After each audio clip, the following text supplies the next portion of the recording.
हमारे विभिन्न ज्ञानवर्धक कार्यक्रम देखने के लिए आप हमें अभी सब्सक्राइब करें, बेल आइकन को प्रेस करें ताकि आप देख सकें हमारा कार्यक्रम सबसे पहले। और अधिक जानकारी के लिए फेसबुक पेज को लाइक करना ना भूलें। जय माँ इंद्राक्षी। इंद्राक्षी धाम में दर्शकों आप सभी का हम हार्दिक स्वागत करते हैं। आज के दिन जिन जातकों का जन्मदिवस है, मैरिज एनिवर्सरी है, उन सभी को हमारी तरफ से बहुत बहुत शुभकामनाएं।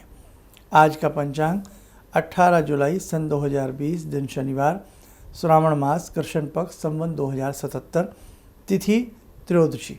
आज प्रदोष का भी व्रत है। नक्षत्र मृगशिरा, राहु काल 9 से 10:30, दिशा सूल पूर्व दिशा। आज हम आपसे आपके ग्रहों की बात करना चाहते हैं। हमारी जन्म पत्रिका हो या हमारे हाथ की रेखाएं हों, 9 के 9 ग्रह हमारी जन्म पत्रिका में भी रहते हैं और यही नवग्रह हमारी हथेली में भी होते हैं। नवग्रहों में अक्सर हम सूर्य की साधना सब करते हैं, चाहे हम किसी भी रूप में करें, सूर्य को जल दें, कुछ भी करें। और हम चंद्रमा से संबंधित भी बहुत सारी साधनाएं करते रहते हैं। कई बार हमारी कुछ साधनाएं हमारे ग्रहों को बल देती हैं, हमें ये महसूस नहीं होता, लेकिन ऐसा होता है। जैसे आप शिवलिंग पर जल चढ़ाते हैं, भगवान शिवलिंग यानी कि जो शिव हैं, आशुतोष हैं, चंद्रमा को अपने मस्तक में धारण करते हैं। शिवलिंग पर जल चढ़ाने से हमारे चंद्रमा भी बलिष्ठ होते हैं। तो जिन व्यक्तियों का मन विचलित रहता हो, जिन व्यक्तियों का मन में अशांति रहती हो, जिन व्यक्तियों को प्रॉपरली नींद ना आती हो, या जो व्यक्ति नकारात्मक सोचते हों, ऐसे व्यक्तियों को भगवान शिव की साधना आराधना अवश्य करनी चाहिए। वैसे तो शंभु की साधना सबको ही करनी चाहिए, लेकिन अगर इस प्रकार के कोई भी व्यक्ति हैं और वो शिव साधना करते हैं, निश्चित तौर से उन्हें काफ़ी अच्छा लाभ मिलेगा। ऐसे ही हमारे नवग्रहों में यदि मंगल कमज़ोर हों, तो मंगल कमज़ोर होने से क्या होगा, आपके अंदर वीरता कम होगी, आपके अंदर उत्साह कम होगा और कहीं ना कहीं घबराहट ज़्यादा होगी। आप किसी भी काम को हाथ में लेने से पहले ही घबरा जाएंगे। ऐसी स्थिति में उत्साह बढ़ाना, मनोबल बढ़ाना, अपने अंदर एक वीर रस की उत्पत्ति करना, ऐसी स्थिति में मंगल को स्ट्रॉन्ग करें। हमें हनुमान जी की साधना ऐसी स्थिति में ज़रूर करनी चाहिए। अब बहुत लोग कहते हैं हनुमान जी की साधना ऐसे लोग ना करें, वैसे लोग ना करें, ऐसी कोई बात नहीं है। आप सच्ची आस्था के साथ हनुमान जी की साधना करेंगे तो आपके नवग्रह मंडल पर निश्चित असर पड़ेगा और आपके मंगल बलिष्ठ होंगे। दैवीय साधनाएं हमारे ग्रहों को बलवान बनाती हैं, हमेशा ध्यान रखें आप। अब जो लोग मन में आता हो कि मैं स्पीच दूं, मैं बहुत अच्छे से बोलूं, हज़ारों लोग मुझे सुने, या मैं जो कहता हूं उसे कोई मानता नहीं है, मेरी बातों का असर मेरे घर में नहीं है, मेरे दोस्तों में नहीं है, ऐसा कभी आपको लगता हो, या कई बार आपको ऐसा लगता हो कि मौके पर जो मुझे कहना चाहिए मैं नहीं कह पाता, ऐसी स्थिति में हमें गणपति साधना और बुध ग्रह के बीज मंत्रों की साधना करनी चाहिए। बुध बुद्धि को भी कुशाग्र बनाते हैं और आपकी वाणी में जो एक वाणी के अंदर लोच होती है, लावण्यता होती है, वो बुध पैदा करते हैं। संसार में जितने भी लोग तुतलाते हैं, तुतला करके बोलते हैं, निश्चित उनका बुद्ध कमज़ोर होता है। जो लोग कंठ अच्छा है, कंठ मधुर है, लेकिन उस मधुरता के साथ गायकी नहीं है, स्वर ज्ञान नहीं है, अलंकार का ज्ञान नहीं है और कहीं ना कहीं रागों से वो विचलित हैं, ऐसी स्थिति में उन्हें बुद्ध की साधना कमाल का लाभ दे सकती है। सरस्वती की साधना कमाल का लाभ दे सकती है। जितने भी मौशिकार हैं, फनाकार हैं, सिंगर हैं, गायक हैं, ऐसे लोगों को बुद्ध के बीजात्मक मंत्रों का जाप अवश्य करना चाहिए। हमने एक बहुत अच्छा एपिसोड बनाया था कि बुद्ध कमज़ोर होना ही नहीं चाहिए। आप हमारा सुन के देखना, आपको बहुत आनंद आएगा। जो अपनी वाणी में लावण्यता लाना चाहते हो, जो अपनी वाणी के अंदर ओज लाना चाहते हो, जो अपनी वाणी का दम भरवाना चाहते हो, तो करके देखें आप। अब इसके साथ साथ आगे बढ़ते हैं। कई बार हम प्रमोशन अच्छी चाहते हैं, प्रमोशन नहीं हो पाती, विवाह नहीं हो पाता, हमारे बहुत से ऐसे कार्य हैं जो नहीं हो पाते, सरकारी काम रुक जाते हैं, या सरकारी जॉब से हम वंचित रह जाते हैं। ऐसी स्थिति में हमें विष्णु की साधना करनी चाहिए, बृहस्पति भगवान की साधना करनी चाहिए, हमें बहुत अच्छा लाभ मिलेगा। भगवान विष्णु का जब हम प्रत्यात्मक ऐसी बहुत सारी चीज़ें बनाते हैं, या हम ऐसे कह लें कि गुरु का रंग कैसा होता है? पीला। खास तौर से कन्याएं अगर बृहस्पति की साधना करें, बृहस्पतिवार का व्रत करें, तो हाथ पीले शीघ्र होते हैं, यानी कि विवाह शीघ्र होता है। आगे बढ़ें। दाम्पत्य जीवन में खटास आ जाए, दाम्पत्य जीवन में दरारें पड़ने लगें, पति पत्नी में मनमुटाव आ जाए, घर में कलेश चरम सीमा पर चला जाए, या घर के अंदर से वो खुशी चली जाए, घर के अंदर वो रौनक ना रहे, ऐसी स्थिति में हमें शुक्र की साधना करनी चाहिए। आप कपड़े पहनते हैं लेकिन आपके कपड़ों में जचाव नहीं आता। बहुत लोग कपड़े ज़रूर पहन लेते हैं लेकिन दूसरों को नहीं भाते वो कपड़े। हालांकि मन अपने मन से हम कुछ भी खाएं, कुछ भी पहने, लेकिन कहावत है कि कपड़े ऐसे हों जो दूसरों को भी अच्छे लगे, है ना। खाना ऐसा हो जो हमें अच्छा लगे। तो कई बार कुछ लोग कुछ भी उल्टा सीधा सा पहन लेते हैं, बड़ा अच्छा लगता है। और कई बार आप बहुत अच्छा सा पहनते हैं, जचता ही नहीं कपड़ा। कई बार आप किसी पार्टी में जाना है, फंक्शन में जाना है, किसी ऐसे ओकेज़न में आप तरह तरह की ड्रेस बदलते हैं, कौन सी पहनूं कौन सी ना पहनूं, कन्फ्यूज़ हो जाते हैं। फिर थक हार के देर हो रही होती है, कुछ भी पहन लेते हैं या जो अच्छा लगता है। ऐसी स्थिति में भी शुक्र को बल दीजिए।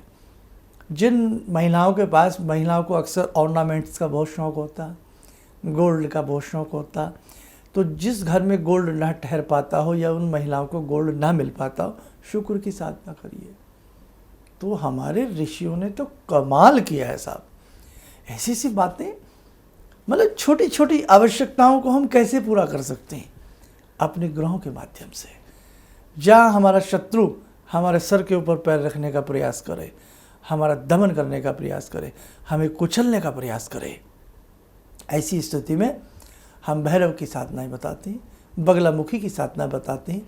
जहाँ कोर्ट कचहरी हमारा दामन न छोड़ती हो, ऐसी स्थिति में शनिदेव की साधना, विराट, बहुत अच्छा लाभ है ना। शनि का रंग कैसा है? काला है। देखा नहीं, कानून की देवी की आंखों पे काली पट्टी बंधी होती है। वकील की ड्रेस, वकील साहब की ड्रेस कैसी होती है? ब्लैक कोट होता है ना। तो शनि की साधना करिए। मेरे दर्शकों, ज्योतिष, बहुत लोग कहते हैं ना अंधविश्वास है, बहुत लोग कहते हैं ज्योतिष वो तो नहीं मानते, इतने सारे और अलग अलग धर्म है, मजहब है, वो तो नहीं मानते। अरे वो ना माने, हमारे यहाँ ये एक्स्ट्रा विद्या है, हमारे ऋषियों की ये एक्स्ट्रा खोज है, इन्वेंशन है उनका ये। आप इससे लाभ ले सकते हैं तो ले लीजिए भाई। और जगह इस विद्या का आविष्कार नहीं हुआ। भारत से ये विद्या यूरोप के मार्ग से न जाने कितने देशों में पहुंची। अब किसी ने क्या किया, किसी ने नहीं किया, उससे हमें इत्तेफाक नहीं है, लेकिन हमारे ऋषियों ने इस विद्या का जन्म किया है, जन्म दिया इस विद्या को। तो उन्होंने ये नहीं कहा कि सबके ऊपर थोपा नहीं है, उन्होंने कहा बेटा ये एक विद्या है, इससे आप लाभ लेना चाहो तो ले लो। अब जैसे मिसाल के तौर पे गर्मी लगती है, हम घर में फ़ैन ले आए, तो फ़ैन का किसी ने आविष्कार किया, लाभ मिला ना। अब कोई कहे मुझे तो गर्मी नहीं लगती, ठीक है फ़ैन मत यूज़ करो, और ठंडक चाहिए तो एसी यूज़ करो। आविष्कार हुए ये। अब उन आविष्कारों से कोई लाभ ले, कोई ना ले। कोई कहता है साहब इस युग में भी मुझे तो मोबाइल की आवश्यकता नहीं है, मेरा तो ऐसे ही काम चल जाता है। अच्छी बात है। तो इसका मतलब ये नहीं है मोबाइल बेकार है, वो बहुत काम की चीज़ है। आज हड्डी टूट जाए, मोबाइल ना टूट जाए, हकीकत है ये बात। रात सुबह जब आदमी सो के उठता है, अधकचरी आंखों से मोबाइल ढूंढता है। पहले मैंने बहुत बच्चे देखे हैं, मोबाइल ढूंढेंगे, कहाँ गया, आंखें बंद है, वो कहाँ गया कहाँ गया। तो भाई ऐसा नहीं है कि जो चीज़ आपको पसंद नहीं है वो बेकार है, जो चीज़ आपने नहीं पढ़ी वो बेकार है। संसार में इतना विपुल ज्ञान है। अभी तो हम कूप मेंढक हैं, कुएं के मेंढक हैं। अब कुएं का मेंढक कहे संसार तो बस इतना ही बड़ा होता है, तो मेंढक जनाब जरा कुएं से बाहर निकलो, तब पता लगेगा संसार कितना विपुल है। इसीलिए ज्योतिष शास्त्र बहुत शानदार विद्या। एक बात है, हमें कितनी आती है। हम ज्योतिष में हम अपने आप को ज्योतिषाचार्य, श्री श्री फलाना ढिमका, पता नहीं क्या क्या हम अपने आप को लिख सकते हैं, लेकिन क्या उसके हिसाब से हमें ज्ञान है? डॉक्टर साहब ने डिग्री ले ली, लेकिन क्या डॉक्टर साहब के पास एक्सपीरियंस है? एक्सपीरियंस बहुत बड़ी चीज़ होती है। विद्या गलत नहीं है, हम विद्यार्थी अनपढ़ हो जाते हैं, हम विद्यार्थी गलत हो जाते हैं, हम विद्यार्थी को शायद उस विद्या का पूरा ढंग से मेथड नहीं आता। इसलिए कभी भी किसी विद्या पर हम उंगली ना उठाएं, ठीक है। तो आप अपने ग्रहों को नाना भांति से अपनी साधनाओं के माध्यम से बल दे सकते हैं। बहुत सारी बातें समय समय पर आपसे मैं करता ही रहता हूँ। आइए समय हो चला आज की ध्यानमाला का। आज की ध्यानमाला में जुड़ते हैं वीर बजरंगी महाराज से, भगवान हनुमान से। ॐ अतुलितबलधामं हेमशैलावदेयं धनुजवनकृशानु ज्ञानिनामग्रगण्यं सकलगुणनिधानं वानराणामधीशं रघुपतिप्रियभक्तं वातजातं नमामि। मनोजवं मारुततुल्यवेगं जितेन्द्रियं बुद्धिमतां वरिष्ठं वातात्मजं वानरयूथमुख्यं श्रीरामदूतं शरणं प्रपद्ये। श्रीरामदूतं शरणं प्रपद्ये। रामाय रामभद्राय रामचन्द्राय वेदसे श्रीरघुनाथनाथाय सीताया पतये नमः। श्री हनुमंताय नमः। कवच बना लें, ध्यान करें, हनुमान जी का आशीर्वाद हम सबके ऊपर बरस रहा है।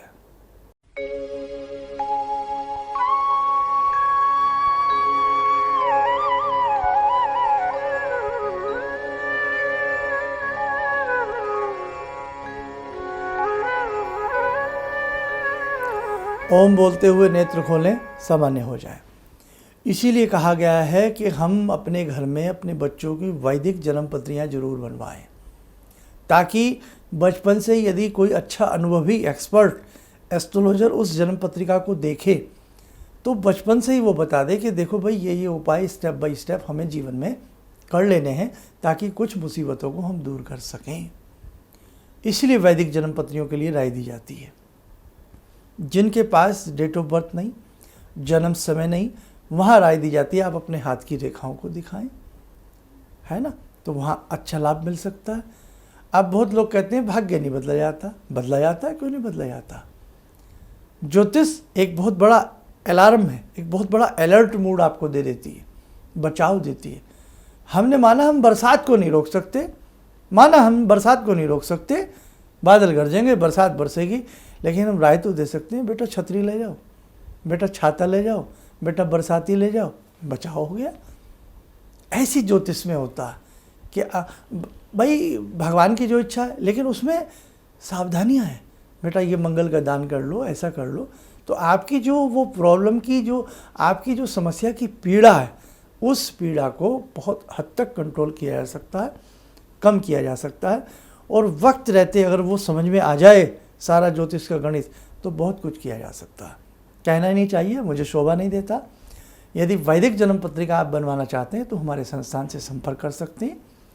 और यदि इसके अलावा भी कोई ऐसी समस्या है तो हमारे यहाँ टेलीफोनिक अपॉइंटमेंट होती है, उसके लिए भी आप हमारे यहाँ संपर्क कर सकते हैं। इन्हीं शब्दों के साथ हम अपनी वाणी को विराम देते हैं।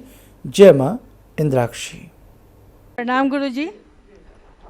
बहुत दिन से परेशान थे, मेरे बेटे का जॉब नहीं लग रहा था, लेकिन आपका ध्यान माला देखने के बाद मन में बहुत शांति मिली और मेरे बेटे का जॉब लग गया और वो दिल्ली चला गया। किसी भी समस्या के समाधान के लिए मिले प्रसिद्ध हस्तरेखा एवं वास्तु विशेषज्ञ प्रोफेसर धर्मेंद्र शर्मा जी से। नोट: शिविर में भाग लेने हेतु एवं व्यक्तिगत रूप से मिलने के लिए कॉल करने का समय सुबह 10 बजे से शाम 6 बजे तक। हमारे विभिन्न ज्ञानवर्धक कार्यक्रम देखने के लिए आप हमें अभी सब्सक्राइब करें, बेल आइकन को प्रेस करें ताकि आप देख सकें हमारा कार्यक्रम सबसे पहले। और अधिक जानकारी के लिए फेसबुक पेज को लाइक करना न भूलें।